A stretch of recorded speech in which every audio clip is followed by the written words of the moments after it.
Hello, everyone. Welcome to the Newsbrowse News broadcast. South Korean President Lee Jae-myung and Canadian Prime Minister Mark Carney held a phone discussion on Friday to explore ways to enhance cooperation between their two nations, UPI reports. The leaders agreed on the importance of working closely with the international community to support a peaceful resolution to Middle East tensions, ensure freedom of navigation in the Strait of Hormuz, and maintain stable energy supplies. They also reviewed progress from their previous bilateral summit, noting that cooperation efforts were proceeding smoothly across various sectors. Both leaders affirmed their commitment to deepening strategic collaboration in areas including security, the economy, energy, critical minerals, and advanced industries. President Lee emphasized Canada's role as a key partner amidst complex international dynamics and unstable global energy supply chains, a sentiment echoed by Prime Minister Carney, who stressed the significance of middle powers strengthening solidarity through practical approaches. They concluded by agreeing to maintain frequent communication and directing officials to pursue concrete results. UPI reports that South Korea's first domestically designed 3,000-ton submarine, the Dosan-on Chang-ho, has successfully completed a long-distance deployment across the Pacific Ocean.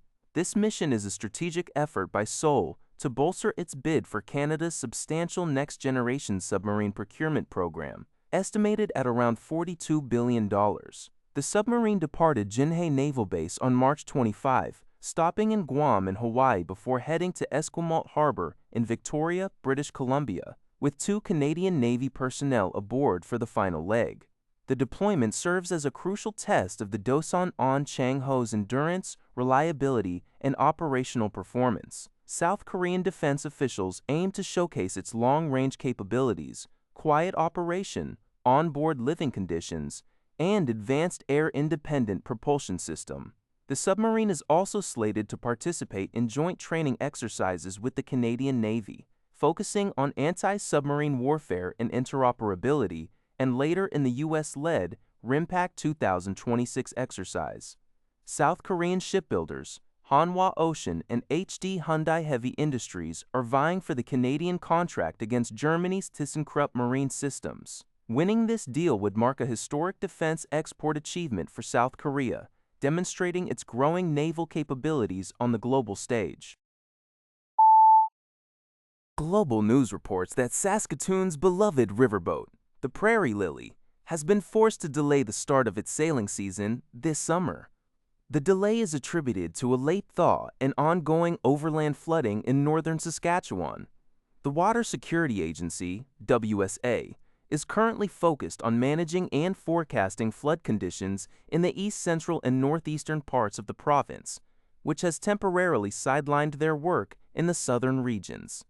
This situation has impacted the flow of water into the South Saskatchewan River from Lake Diefenbaker, causing a delay in the river's water levels stabilizing for navigation.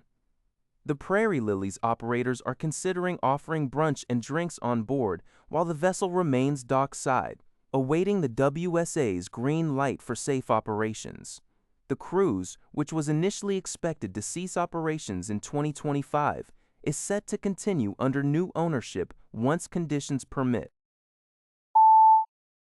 Toronto police reported to CTV News that an employee of a money services business in North York was shot with a pellet gun during a robbery on Friday afternoon. Officers were called to the business, located in the area of Wilson Avenue and Bathurst Street. Shortly after 5 p.m., police stated that several masked suspects entered the premises and demanded money. The employee, who was shot by a pellet gun, was subsequently transported to the hospital with non-life-threatening injuries. The suspects had already fled the scene by the time police arrived. The exact number of suspects involved remains unknown, and no descriptions have yet been released.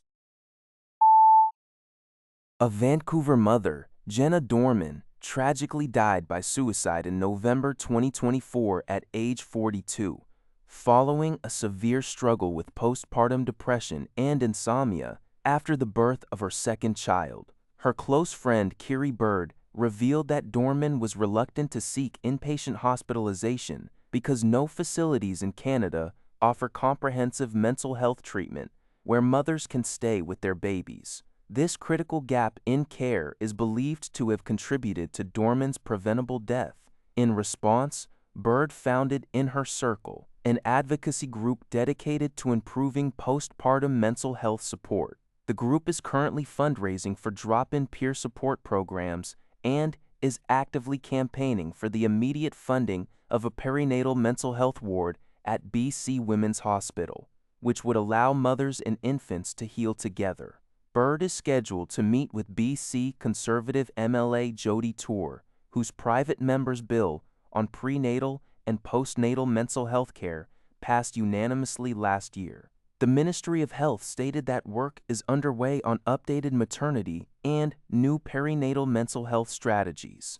CTV News reports that advocates are hopeful this renewed attention will lead to tangible improvements in maternal mental health care. That's all for this video. Thank you for watching. See you in the next video.